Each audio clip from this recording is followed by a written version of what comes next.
प्रतीक्षा. आज काय जेवण या चॅनलवर तुमचं खूप खूप स्वागत आहे. आज माझी मम्मी नाश्त्याला घावणे आणि चटणी बनवणार आहे. चला तर मग सुरू करूया. कोकणातील पारंपरिक नाश्ता घावणे. घावणे बनवण्यासाठी रेशनिंगचे 3 ग्लास तांदूळ एका ताटात स्वच्छ निवडून घेतले. नंतर ते एका वाडग्यात घेऊन स्वच्छ पाण्याने 2 ते 3 वेळा धुवून घेऊ. त्यानंतर तांदळात पुरेसे पाणी घालून 7 ते 8 तास भिजत ठेवू आणि वाडग्यावर झाकण ठेवू. 7 तास झालेले आहे. आता वाडग्यात भिजत ठेवलेले तांदूळ उघडून पाहूया. तांदूळ छान भिजलेले आहेत. आता मिक्सरच्या भांड्यात थोडे थोडे तांदूळ घेऊन त्यात आवश्यकतेनुसार पाणी घालून बारीक वाटून घेऊ.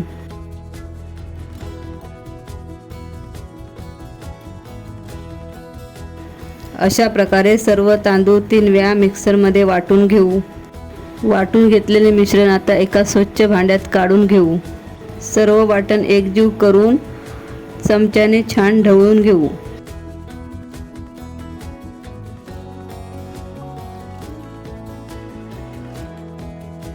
आता गॅस चालू करून एका टोपात पाणी गरम करण्यासाठी ठेवू.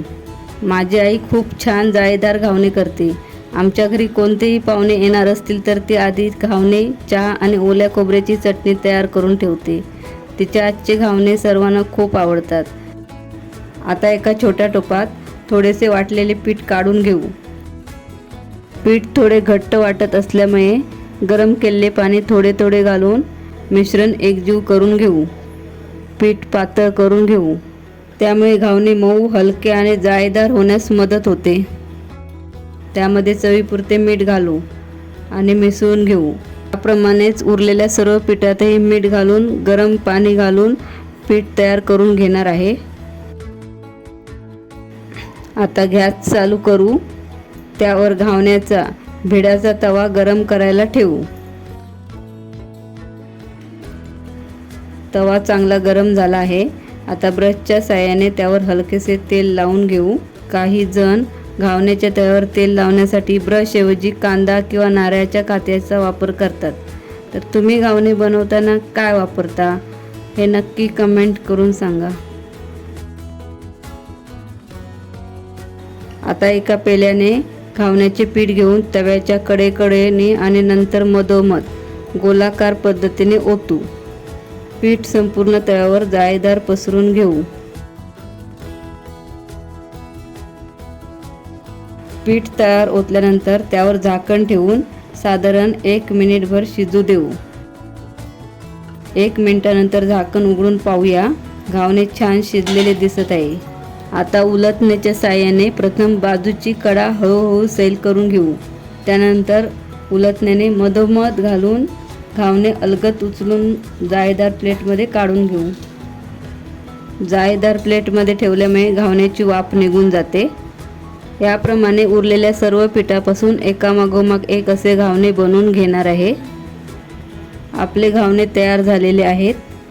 3 ग्लास तांदळापासून साधारण 22 जाळीदार आणि मऊ घावणे तयार झाले आहेत.